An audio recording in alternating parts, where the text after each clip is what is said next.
Guten Tag.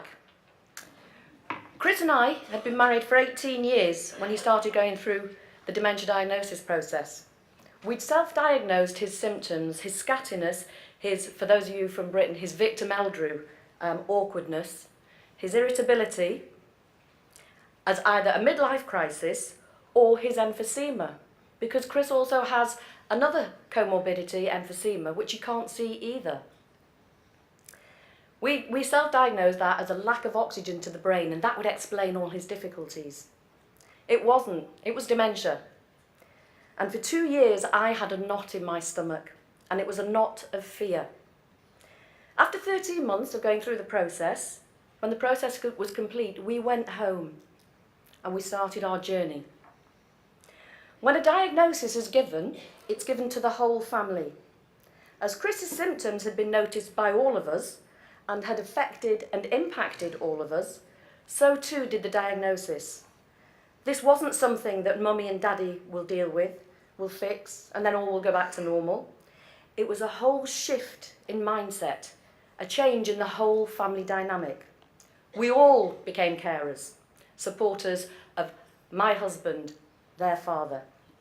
Me, our 5 children, the youngest of whom was 14, and Chris's sister, who lives just a few doors away, we all became Chris's supporters.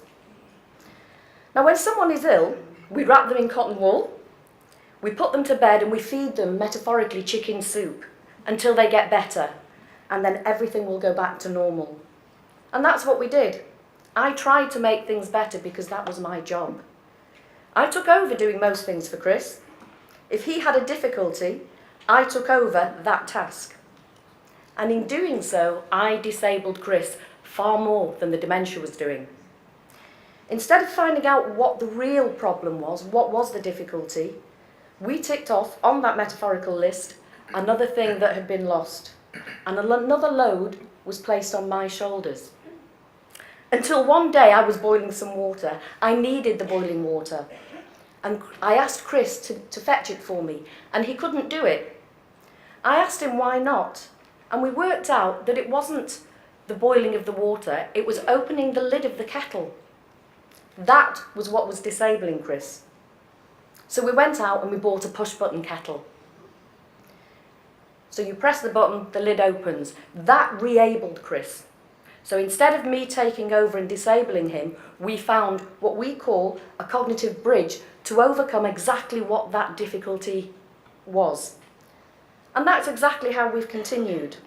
When we hit an obstacle, we find out what that difficulty is, and we overcome it in whichever way we can.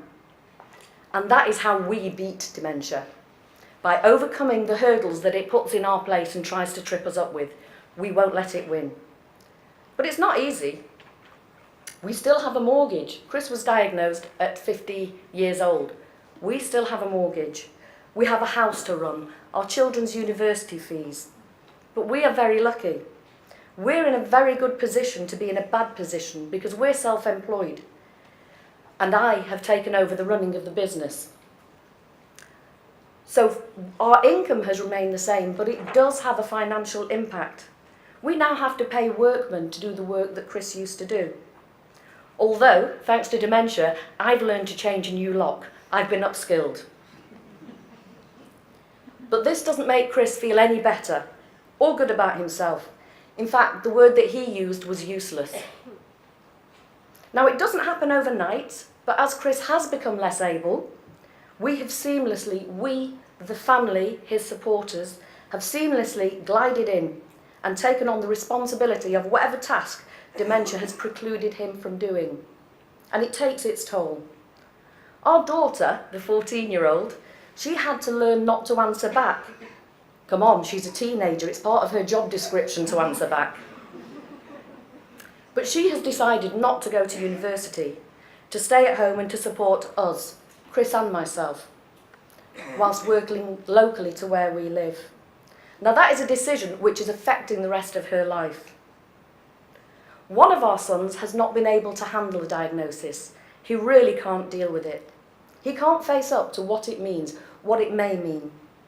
And the future that he perceives is ahead for his father. And he stays away. He buries his head in the sand. And we worry about the future for him, for when it might be too late for him to come to terms with the condition and to reach out to his father. We don't have that window of time. He may just miss the opportunity. And our other children, they're just getting on with it. They're kids, they're getting on with their own lives. And they step in when we need them to step in. And that is how it should be. We are a whole team. We are all, as a family, united against dementia. And we don't look after Chris, we look out for him. It's a subtle language difference, but it makes the huge difference to Chris. When I'm not available for whatever reason, one of the children will take time off work and they will step into my shoes for the day. This gives them one-to-one time with their father, which probably, in other circumstances, they wouldn't get. Or they wouldn't make the time to have that time with their father. So we adapt and we concentrate on the positives, and we beat dementia where we can. It works for us, it may not be for everyone. Now Chris still presents very, very well. He can walk and talk and he can do both at the same time. But he no longer ties his shoelaces, slip-on shoes and Velcro. He struggles to make a cup of coffee, then we'll get a machine. Crossing roads or wayfinding are very difficult for him, which means he's stuck with me 24 hours a day. Handling money is a problem. Hey, I've always taken care of the money. But there are also trust issues, and these are just some of the difficulties that we live day in, day out, minute by minute, every waking moment. And all this puts the burden of responsibility onto whoever is supporting Chris at that particular time. Now, Chris is not a burden. It's the unshared responsibility that burdens. When something goes wrong, the buck stops with me. When the chimney catches fire, as I did because I tried to clean it, then I have to fix it. It's my responsibility, and it's up to me to clear up whatever the problem is that we've been confronted with. But I also need to keep Chris from feeling that he has let us all down. It's a very, very emotional difficulty for Chris, because he feels he's letting the family down. And all of this with little or no help from the support of the man who for all the years of our marriage has been so capable. He was the calming influencer. He was, and still is sometimes, the fixer of all things. Now I'm just firefighting. I'm trying to keep on top of things. And that in itself is a huge shift in the dynamic. It takes a massive shift in mindset to go from the one who leant on Chris to the one now leaned upon. And I've had no formal interview, I've had no job description, I've had no training.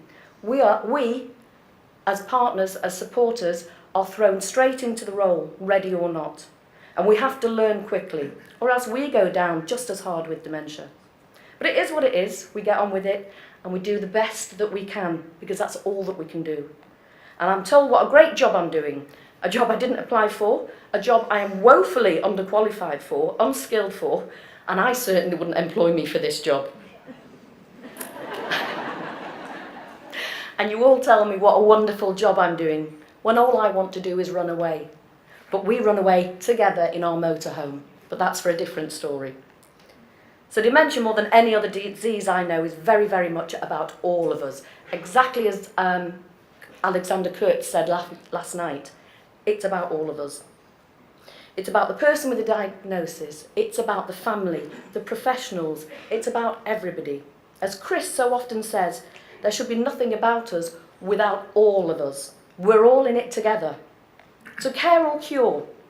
I used to think it was too late for us to have the cure, that even if it was found, the physical damage is already done. We're not going to get his brain. It doesn't regenerate. But if my family are given the skills that we need, if the support is in place to catch us before we fall, if we are given the training to build upon our own skill set, the counselling to build our emotional resilience, the practical tools that I need to manage my husband's condition, if I am taught how to lift him when he falls, to move him from chair to bed, even later on how to hold a fork, if you give me the solid foundations that I need, then I can be the cornerstone that will hold our whole structure together. We can't do this alone. We need you to teach me and people like me what it is that we need. For me to care for Chris, for me to care for our family, and for me to care for me, so that our family do not just become another one of these statistics lost to dementia, then that will be our cure.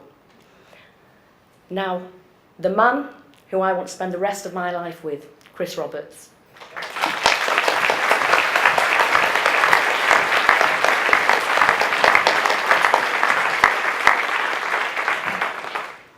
Good morning, good morgen, Borada.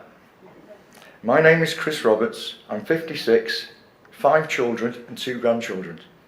I'm living with dementia. Dealing with a life-changing diagnosis is so difficult, but not just for me, but for all those around me. It really does, or should, become a team effort. It might feel easier not to talk about my diagnosis, and it did. Or sometimes the stigma and the misconceptions and lack of knowledge also makes you feel like you have to be quiet. An awful lot of people also feel ashamed and embarrassed. But by coming out and talking about it and having an honest conversation, which really does help, you can feel better. It becomes better. Nobody should have a secret. We didn't have any idea at all of what to do after our diagnosis. We were the ones who were embarrassed and ashamed. We had no understanding of this dementia that had come into our lives, which had become a dark hole in our lives, which then led to fear. I wasn't just living with dementia, I was living with guilt too. The guilt that I was putting my family through, or so I thought. The guilt that was going to affect my wife and my children, and I felt like I'd let them down. And that's when depression also moved in and shared my life. So this conversation, its effects, progression, and future needs really needs to be had. And we didn't realise what a welcome ally that this conversation would actually have. That this honesty would be good for all of us. And it's the old saying, I think, sharing is caring. And if you want or need support and understanding, then there has to be an honest sharing of questions and fears. A diagnosis of dementia can come as an awful shock, or in our case, sometimes even relief. Relief? Yes. Because now there's a label for my behaviour, a reason for my problems. It was very difficult for those close to me too. And I think that dementia affects my family and those around me more than me most days. And if I live long enough, I'll be lucky, because I'll forget. My family and those around me will never have that luxury. Now, even if one had been half expecting a diagnosis, it's still a time of worry, anxiety and disbelief. Nothing can prepare you. You're left feeling hopeless, and as I said, this comes mostly from a lack of knowledge. Everyone's heard the word dementia, but not a lot of people understand it still. We were the ones that felt lost and alone when I received my diagnosis. I was given my welcome pack, which was full of irrelevant information that gave us more fear. I was advised about what I can't do, what I won't be able to do, and what I'll never do. So much negativity. I was told to get my affairs in order, and because there was no prognosis or cure, to go home and wait for the inevitable. So much negativity. Nothing positive about diagnosis at all. And that's what we did. We went home full of grief and full of sadness. Jane started doing everything for me, even the things I could still manage to do. I was no longer driving. That had a massive effect on my independence and had a huge effect on the family. I stopped driving and handed in my licence myself because we knew that my driving was no longer safe. And by handing it in, I was in control, which felt good. I didn't want someone else's death to be in my conscience either if we had an accident. I felt terrible enough as it is, what I was putting my own family through without doing something terrible to someone else's family. We had suddenly, from husband and wife, became patient and carer. My 14-year-old daughter was to become my babysitter. That felt and was so wrong. I wanted and tried to take control of the situation again. We set about finding as much information as we could about dementia. We became sponges. Mr. Google and I became very good friends. But we realised that not only gathering information was doing us good because we knew what we were going to face, we realised it was also giving me focus. My family bought me an iPad with Siri, the voice recognition app. I could dictate to it. It could read things to me. Technology, fantastic. I started to write a blog. Poems came along too, which is a completely new thing, but only lasted a year. We started to attend conferences, listening to others' stories, finding inspiration in their stories, and also, more importantly, information. We were finding out all about research that was going on, but there was one thing I couldn't find anywhere. Where was the hope? The hope we desperately wanted. The hope my children needed. We are living in the now, and we needed to find our cure now. I became very active on social media. I had plenty of time. It's less easy for me now, but I stick at it for a very good reason. It's reduced my isolation. It's kept me social. When I open my iPad, it becomes my window on the world, and I wave to all my virtual friends. It keeps me in touch with my family.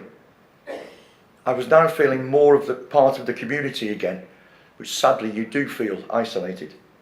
I gained contact with other people, others that were affected by dementia, and I was feeling more comfortable. I was in a better place.